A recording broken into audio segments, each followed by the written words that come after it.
tarde a todos. É uma alegria imensa ver todo esse pessoal aqui. Na maioria dos nossos eventos anteriores, nós ficávamos muito tristes porque muitas pessoas se inscreviam e não apareciam. E aí nós preparávamos todo um monte de revolução no conselho, cadeira para todo lado, e nós não tínhamos a casa cheia como hoje. Então é uma alegria muito grande ver vocês aqui.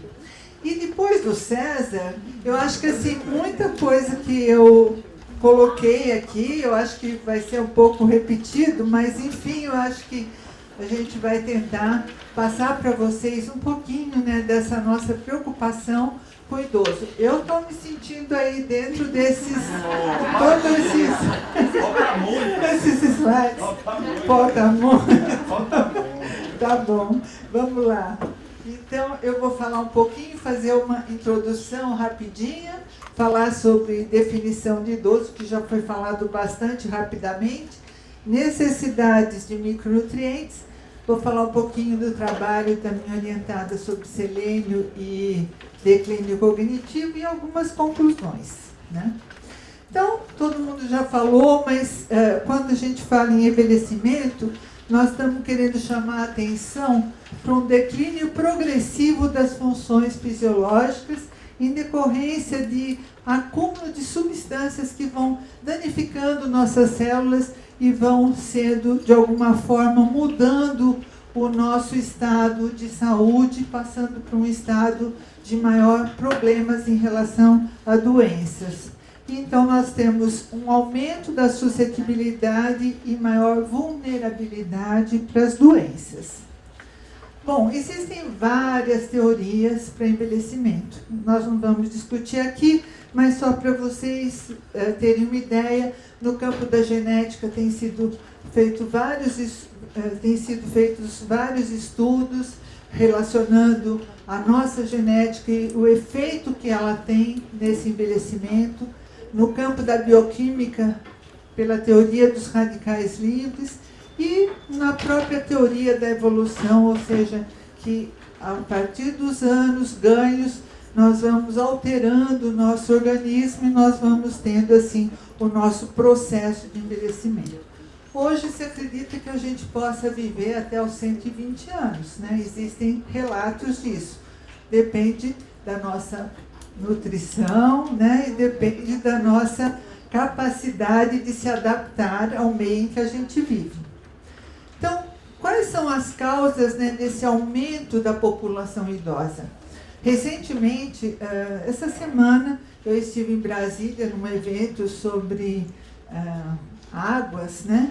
E se falava com uma secretária de Estado que está cuidando dessa parte de população idosa, e ela fala assim que é incrível agora o interesse que está se dando, né, a essa terceira idade, porque ela acaba, de uma certa forma, assim, aumentando o número de vidas dos indivíduos, e isso tem reflexo em toda a economia, né? Então, a partir do momento em que nós envelhecemos, as nossas chances também de ter mais doença, mais gastos com saúde também aumenta.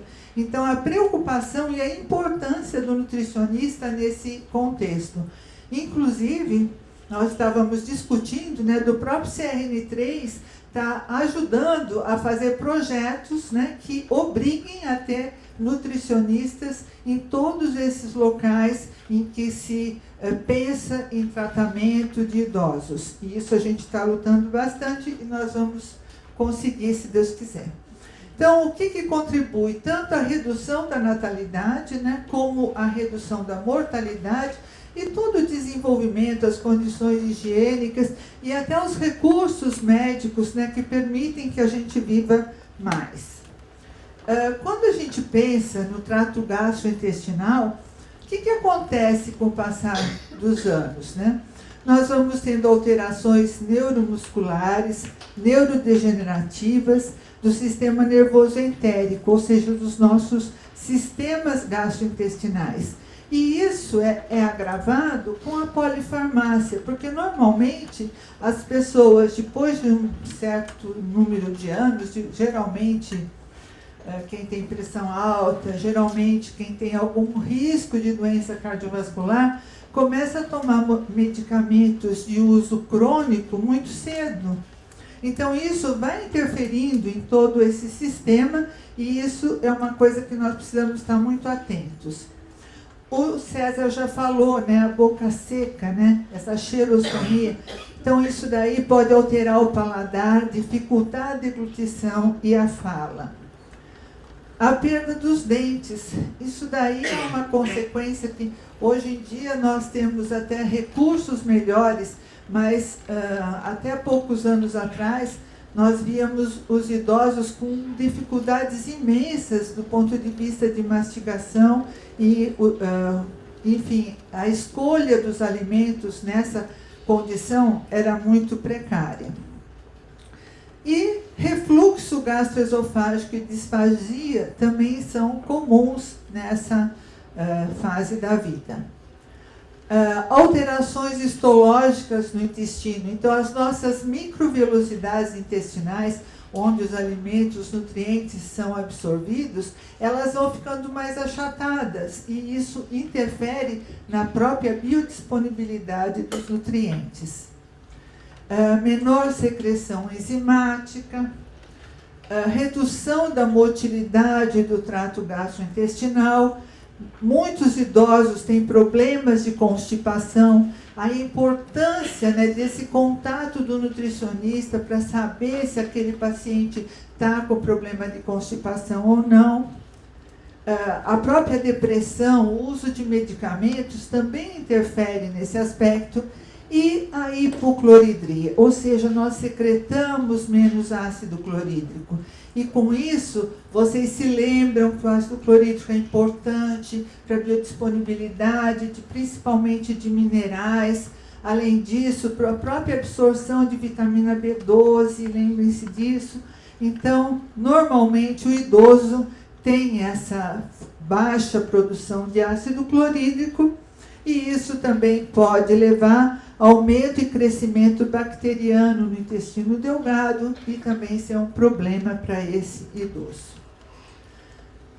Em termos de absorção de nutrientes, se a gente pensar nos macronutrientes e na vitamina B2 e na B6, praticamente não teria nenhum efeito. Em relação a carboidratos, vitamina B12, D, cálcio, zinco, magnésio e ferro, eles poderiam sofrer diminuição na absorção desses nutrientes com o envelhecimento. E, por outro lado, temos que tomar cuidado que a vitamina A, que vocês sabem, o excesso de vitamina A também pode ser tóxico, ela vai ser mais absorvida no caso do idoso. Outro problema é a água. O idoso geralmente não tem sede, então ele acaba ficando desidratado. Então, o que se recomenda? Que, em geral, seja dado 30 mililitros de água por quilo de peso corporal e lembrar que o idoso tem que ser lembrado para tomar água. Ele tem que ser conscientizado que a água é importante e ele precisa tomar e lembrá-lo de tomar de vez em quando essa água. Porque ele tem uma baixa percepção de sede e, além disso, uma baixa capacidade renal de concentrar a urina. Então, ele urina mais, ele tem mais necessidade de água e ele precisa ser lembrado que tem que tomar água. Em relação à vitamina A, todo mundo sabe da importância dela em todo o sistema visual, proliferação celular, função imune, expressão gênica. E em termos de recomendação, ela segue aquelas do adulto em geral, e lembrando, né, que existe uma maior absorção e menor clearance, ou seja, maior eliminação dessa vitamina A no idoso. Isso pode levar a risco de excesso.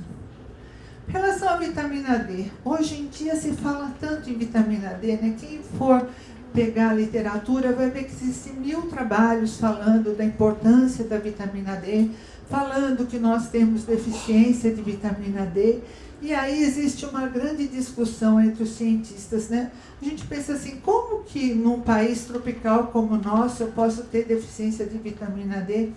Estudos feitos no Rio de Janeiro, imagina, um lugar que tem bastante insolação, né? E eles encontraram níveis baixos de vitamina C. E aí começaram até a discutir o que seria um nível baixo, né? E aí, antigamente se falava em menor que 30, né, em relação a 25-hidroxicalciferol. E aí hoje já passou para 20, né?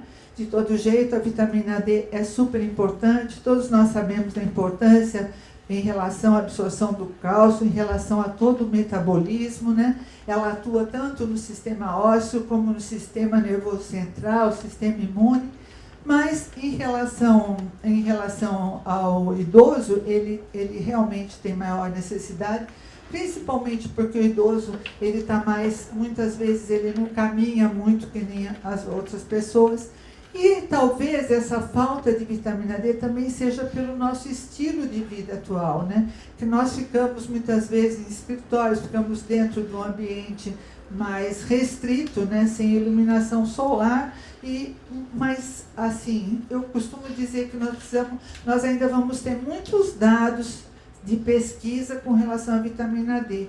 Por quê? Ninguém sabe exatamente quanto a gente consegue sintetizar pela pele. O idoso tem mais necessidade porque a própria pele do idoso é mais seca e isso diminui a quantidade de vitamina D que é absorvida. Então, o idoso geralmente ele é mais suscetível a ter deficiência de vitamina D do que um indivíduo da população em geral.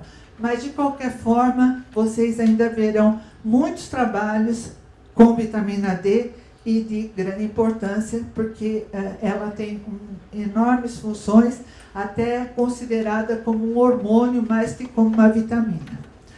Bom, a vitamina C todo mundo conhece, né? Uma vitamina antioxidante, atua em meio mais líquido, em meio aquoso, né? E ela é importante em todo o metabolismo, inclusive dos minerais, né? Porque ela ajuda, principalmente em relação ao ferro, vocês devem estar lembrados, né, da importância da vitamina C para aumentar a absorção de ferro, síntese de neurotransmissores, formação de colágeno. Então, muitas vezes as pessoas tomam colágeno, né? E você fica pensando, poxa vida, né? Será que vai fazer algum efeito mesmo? Tem uma amiga dermatologista que pesquisa na Unifesp e ela já tentou fazer 1000 trabalhos. Não consegue observar grandes mudanças. Mas, enfim, se a gente tiver uma ingestão adequada de frutos cítricos, né? Se nós tivermos uma ingestão adequada de vitamina C, vai estar ajudando também para a nossa pele, vai estar ajudando também para a formação desse colágeno, né? Cicatrização, tudo isso é importante. Todos os micronutrientes são importantíssimos, né? E salientando, no caso aqui, a vitamina C, e lembrando que pessoas que fumam têm necessidades aumentadas em relação a esse nutriente. Em relação à B12, é uma vitamina muito preocupante no idoso. Vejam, quando começou a fortificação da farinha, com a quantidade de ferro e de ferro ácido fólico, surgiu também uma preocupação, porque vocês sabem, o ácido fólico, ele vai, de alguma forma, atuar, né, muitas vezes mascarando a deficiência de vitamina B12 do idoso. E isso pode causar dano neurológico irreversível. Não que a quantidade na farinha seja uma quantidade que vá fazer esse efeito.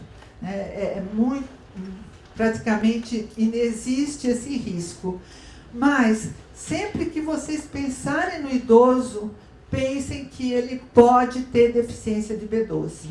Então, priorizem alimentos ricos em B12, quer dizer, que eles tenham uma possibilidade de obter pela alimentação essa vitamina, lembrando que como ele tem a cloridria, ou seja, diminuição da síntese de ácido clorídrico, isso daí pode contribuir para a deficiência de B12. Lembrando ainda que geralmente o idoso, ele toma remédios que muitas vezes ele tem problema, como ele tem uma polifarmácia, muitas vezes os médicos também recomendam protetores de estômago. E isso também pode diminuir a produção desse ácido clorídrico e ter um efeito não só na biodisponibilidade de minerais, mas também em relação a esse aspecto da vitamina B12. Então, a atrofia gástrica, associada ou não à infecção por Helicobacter pylori, vocês sabem, causa úlcera, né? Principal causa de má absorção da B12 no idoso. E medicamentos, por exemplo, hipoglicemiantes e antiácidos, também podem prejudicar a absorção. E lembrando que alterações neurológicas pela deficiência de B12 podem ser irreversíveis. E vocês se lembram também da homocisteína, né? Quando as pessoas têm risco, a homocisteína pode ser um fator de risco para a doença cardiovascular. Geralmente se utiliza suplementação de B6, de folato e de B12, que poderiam estar reduzindo essa homocisteína e diminuindo.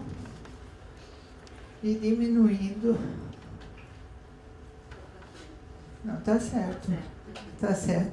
E diminuindo o risco para a doença cardiovascular. E quando ela está aumentada, ela pode ser um fator de risco para a demência.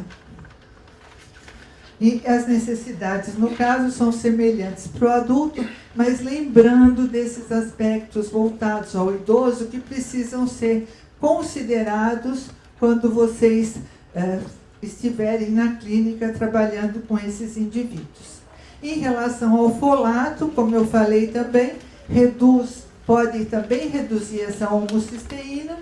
É importante para o desenvolvimento do sistema nervoso central, metabolismo de neurotransmissores, que vocês sabem também de grande importância, e na integridade da memória com o avanço da idade. Então, o folato precisa estar também adequado. A deficiência pode aumentar o risco de ter infarto, doença vascular cerebral, doença de Alzheimer, déficit cognitivo leve, também pode ser influenciado por esse aumento da homocisteína no cérebro. Então, vejam, a vitamina B6, o folato e a vitamina B12 podem melhorar essa condição de aumento de homocisteína, melhorando as condições desse idoso. E a recomendação também não muda em relação ao adulto. Bom, passando para os minerais, né, nós sabemos da importância do cálcio, e aqui eu chamo a atenção de vocês, meus colegas nutricionistas. Por favor, se alguém tem intolerância ao leite, não tomem leite. Tomem aquilo que não te cause algum dano. Se vocês têm alergia, alguém tem alergia, ninguém vai recomendar leite. Mas quem não tem nada disso, a nossa população ingere, quando ingere leite, de 300 a 500 miligramas por dia. Na verdade, a recomendação é de 1000 miligramas.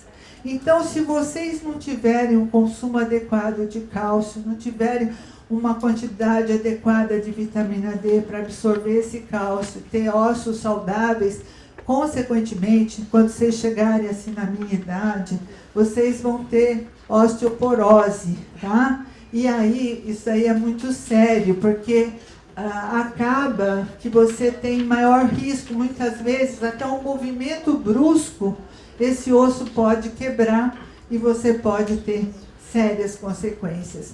Então, vejam, hoje se sabe, tem vários estudos mostrando que o cálcio pode reduzir o risco de hipertensão, reduzir, no caso, o hiperparatiroidismo e redução do risco de câncer de cólon. Então, isso tudo geralmente é observado em pessoas que normalmente consomem o leite e têm esses benefícios. Então, não excluam o leite de uma dieta se vocês não têm problemas relacionados a esses aspectos. O que falam? Existe algum trabalho que fala assim, não, o leite dá microhemorragias intestinais. Isso daí já foi visto mesmo, existe algum trabalho que mostra isso, mas isso não é de grande significância. Outros falam assim, se você toma o leite numa refeição, você pode prejudicar a absorção do ferro. É verdade, se você tiver o leite numa refeição em que você tem, por exemplo, carne, que você teria maior absorção desse ferro, que você tem alimentos, feijão, que é rico em ferro, você poderia estar prejudicando naquela refeição. Mas já existem estudos que mostram que durante 6 meses as pessoas sendo submetidas a suplementos à base de cálcio não tiveram influência em relação ao ferro. Ou seja, em períodos longos, teu organismo se adapta e você consegue diminuir esse efeito que normalmente é observado em uma refeição. E lembrando, né, que no caso do idoso, ele tem esse problema de menor síntese de de ácido clorídrico, que mantém o meio estomacal ácido, que facilita a absorção de minerais, ele vai ter menor absorção. E também relacionado com baixa concentração de vitamina D, também pode levar a menor utilização. Uso de glicocorticoides, então, de novo, a polifarmácia, excesso de hormônios tiroidianos, tudo isso pode estar afetando a saúde óssea. E mulheres na menopausa, lembrando, né, que sintetiza menos estrógeno e com isso as perdas ósseas são maiores. Em relação à recomendação, também é a mesma para adultos, na ordem de 1 grama por dia. E no caso, acima de 70 anos, 1.200 miligramas por dia. O zinco, né, é um elemento super importante, ele participa de mais de 300 enzimas no nosso organismo. Em crianças, a deficiência está muito relacionada com o crescimento, com o sistema imunológico.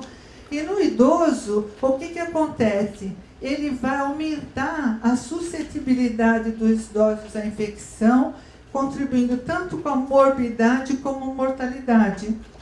E também pode ter uma influência naquela sensação do paladar. Então, o idoso tem sempre a sensação que o alimento não tem gosto, né? Que não tem sal, ele acaba pondo mais sal. E isso pode ser devido à deficiência de zinco. Então, também prestem atenção em termos de quanto está se oferecendo na dieta em relação a esse nutriente, se existe ou não necessidade de suplementar, tá? Que vocês podem estar conseguindo coisas boas. Então, entrando no selênio, que faz parte de uma série de estudos que nós temos desenvolvido na Faculdade de Ciências Farmacêuticas da USP, a gente sabe que o selênio ele foi descoberto há pouco tempo. Se vocês verem assim na cronologia, só a partir de 70 que ele começou a ser mais estudado e mais relacionado com nutriente essencial para o organismo. E ele atua junto com a vitamina D, com a vitamina E, no sentido de ser um poderoso antioxidante. Então, ele contrabalança a vitamina E e selênio, os dois agindo como antioxidante.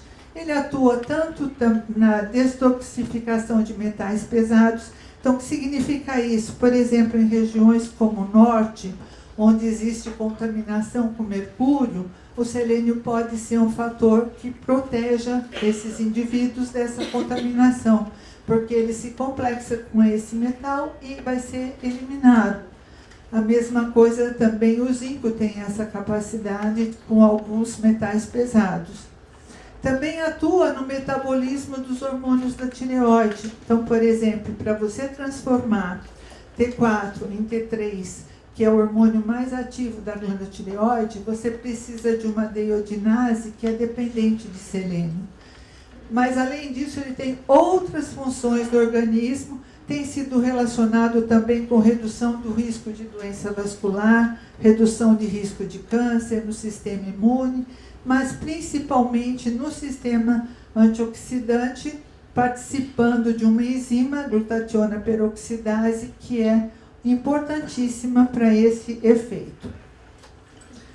Se nós pegarmos todos os trabalhos que foram feitos pelos meus alunos durante esses anos, a gente sempre tem falado que na região de São Paulo a gente tem baixo teor de selênio no solo, e isso passa para os alimentos menor quantidade, e quando a gente vai fazer uma avaliação de ingestão de selênio e vai fazer uma avaliação em vários locais do Brasil, por exemplo, na região norte, nordeste, nós temos mais selênio no solo, os alimentos possuem maior quantidade de selênio, e fazendo um compilado dos nossos resultados, a gente vê que se você pegar a concentração sanguínea dos nossos indivíduos habitantes aqui de São Paulo, dos trabalhos que nós já fizemos, do Ceará e do Amazonas, nós estamos aqui na faixa mais baixa em termos de concentração de selênio.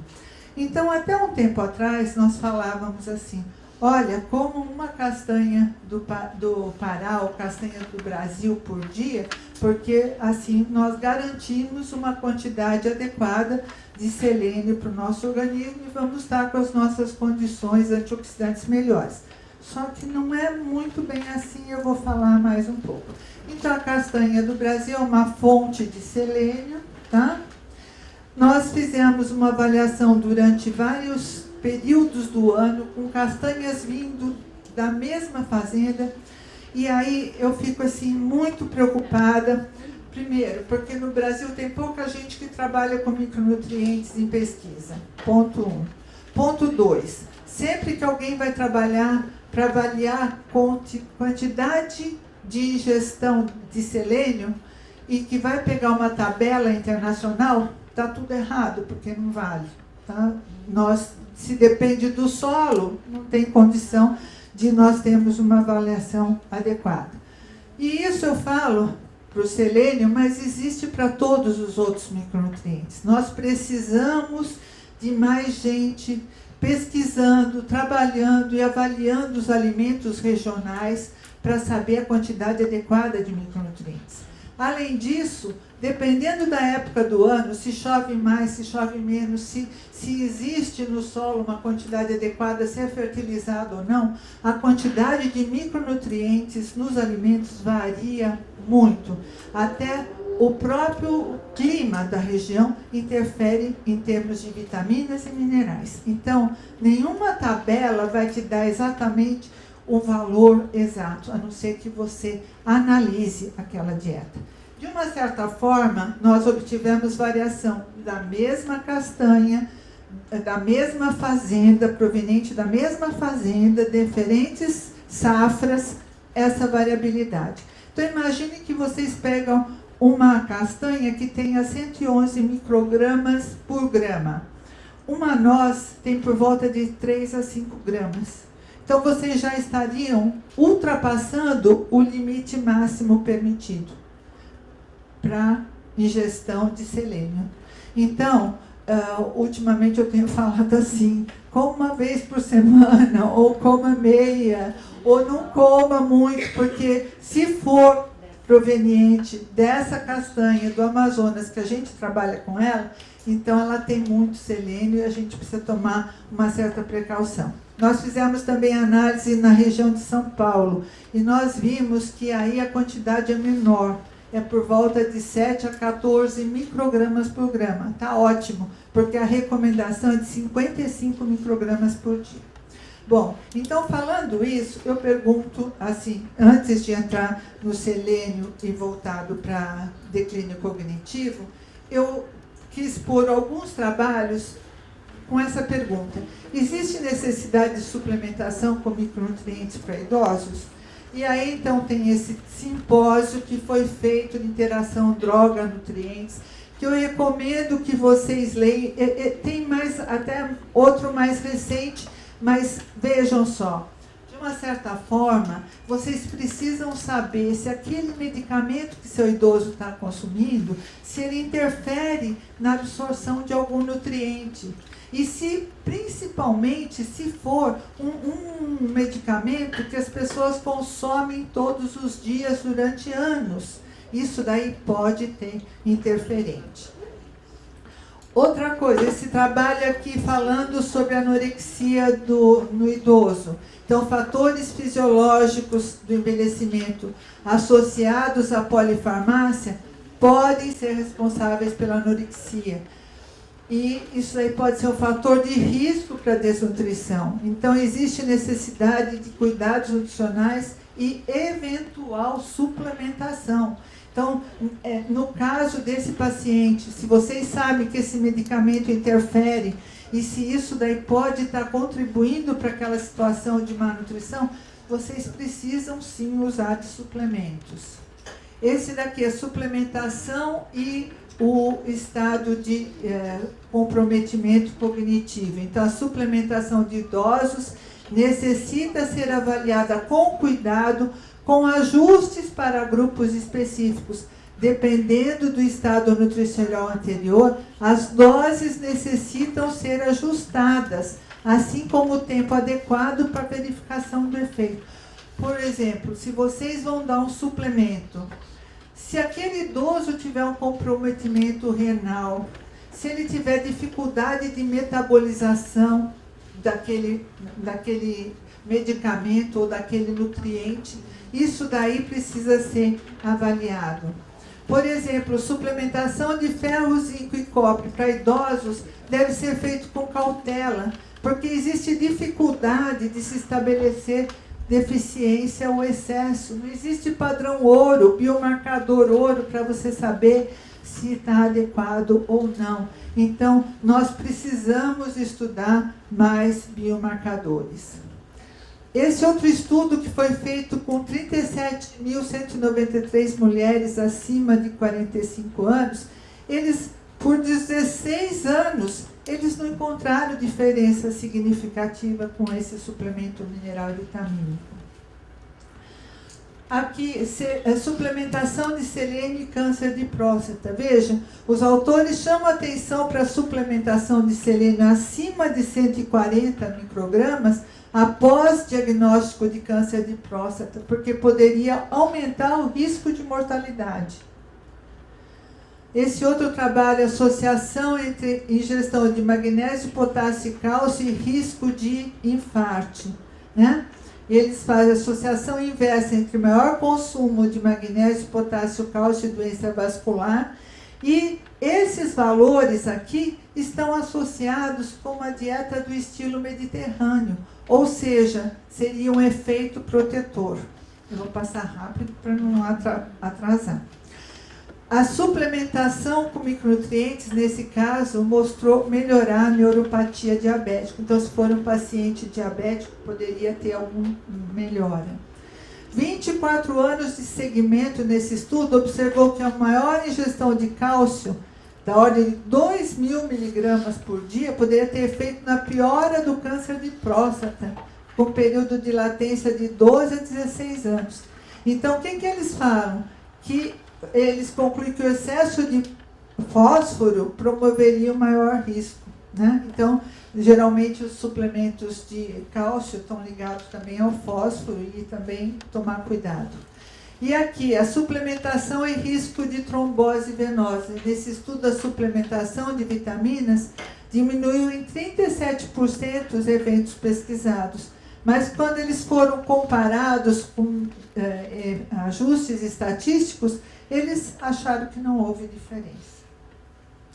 E aqui, esse último trabalho, que é de 2018, que eu trouxe, recomendam que idosos sigam um padrão de dieta mediterrânea, incluindo óleo de oliva, igual ou maior que 3 porções de vegetais por dia, e de proteína um pouco acima da recomendação, combinada com atividade física de resistência. Eu recomendo vocês lerem esse trabalho, que ele é bem interessante e que, de uma certa forma, ele traduz um pouco o que seria uma dieta saudável nessa fase da vida. Bom, só para terminar, o selênio e a doença de Alzheimer, lembrando que o cérebro tem um gasto alto de oxigênio, ele tem uma concentração baixa de enzimas antioxidantes, ele é formado por ácidos graxos poliinsaturados em grande quantidade e também um aumento em termos de minerais.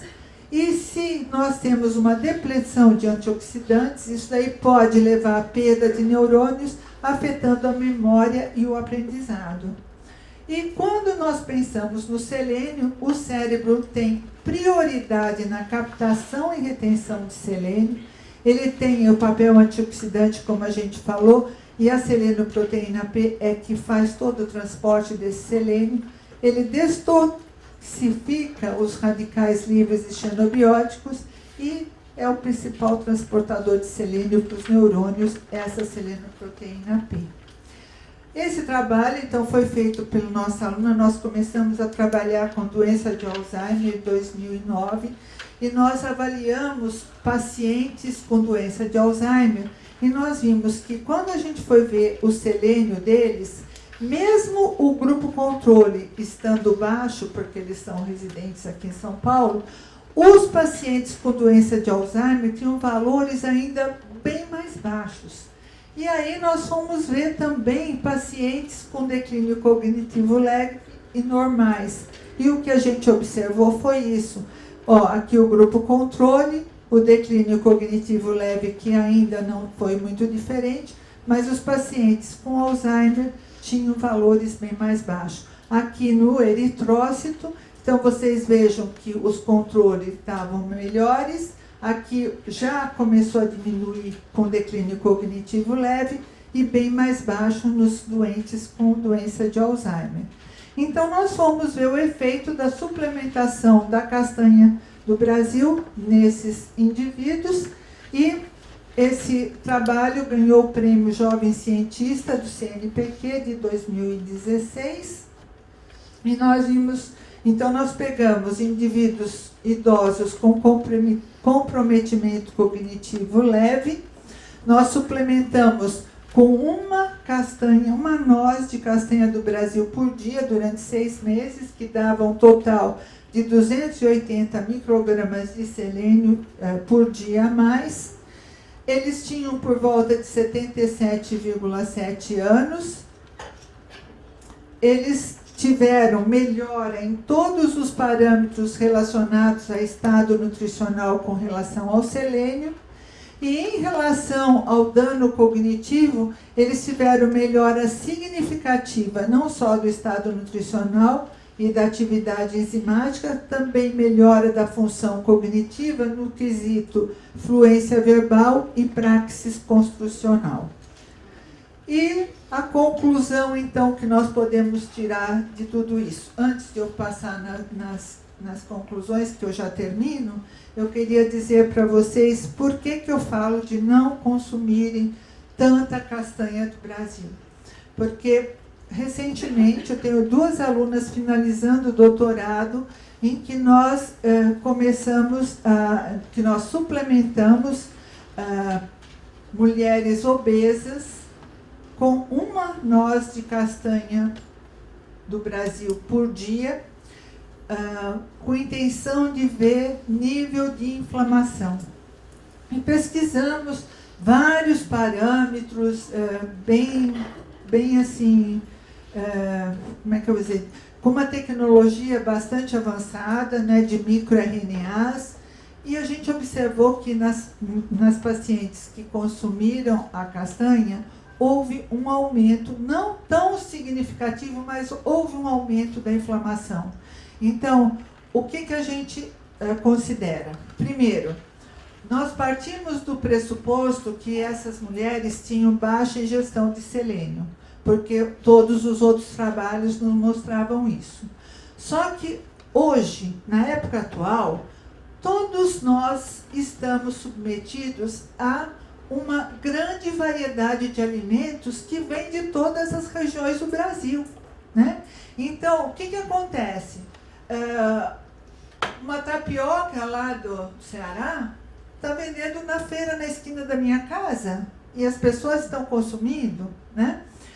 Alimentos caminham pelo Brasil todo. Então, partindo do pressuposto que nós tínhamos anteriormente, né, que os valores de concentração de selênio sanguíneo eram baixos, nós partimos desse princípio. E quando a gente foi avaliar no final do estudo, que foi pego todas as amostras de sangue que foram avaliadas, essas mulheres não tinham valores tão baixos assim no sangue, que eu mostrei para vocês por volta de 50, 60. Elas tinham quase 100. E aí nós demos uma castanha do Brasil por dia. Tudo bem que elas já eram mais inflamadas, porque elas tinham obesidade. A obesidade tem um índice maior de inflamação. Só que nós nos surpreendemos com o resultado daquelas que comeram castanha e que tiveram um pouco a mais que as outras. Então, tudo precisa ser avaliado e eu espero que a gente, no futuro, caminhe mesmo para a nutrição personalizada, em que você tenha todos os dados do teu paciente e que você possa avaliar passo e passo o tipo de alimentação dele, quanto ele está consumindo, quais os parâmetros bioquímicos, que a gente chegue a biomarcadores mais sensíveis. É isso que eu espero do futuro da nutrição para nós aqui no Brasil. E, assim, para concluir aquilo que a gente teria em termos de nutrição e saúde do idoso, já foi falado, o César falou bastante, avaliar o estado nutricional por meio de todos os parâmetros disponíveis. A dieta deve ser planejada avaliando a capacidade funcional de cada um e as necessidades individuais. Não esquecer de relacionar as interações medicamentos-nutrientes, que isso interfere também na biodisponibilidade, e utilizar os recursos de suplementação, se necessário. Bom, pessoal, era isso. Desculpa a demora. Aqui são alguns dos últimos moicanos que eu já há 2 anos não tenho pego mais aluno, porque daqui a uns 2 anos eu paro essa minha atividade depois de 48 anos. Com 50 anos de atividade eu posso parar, né? Então, daí, eu espero que vocês, jovens, né, que vocês continuem na batalha, levando a nutrição aos mais altos patamares, que vocês sejam um profissional cada vez mais reconhecido como de maior importância para a saúde da população. Eu não tenho dúvida nenhuma disso, tá? Obrigada, era isso.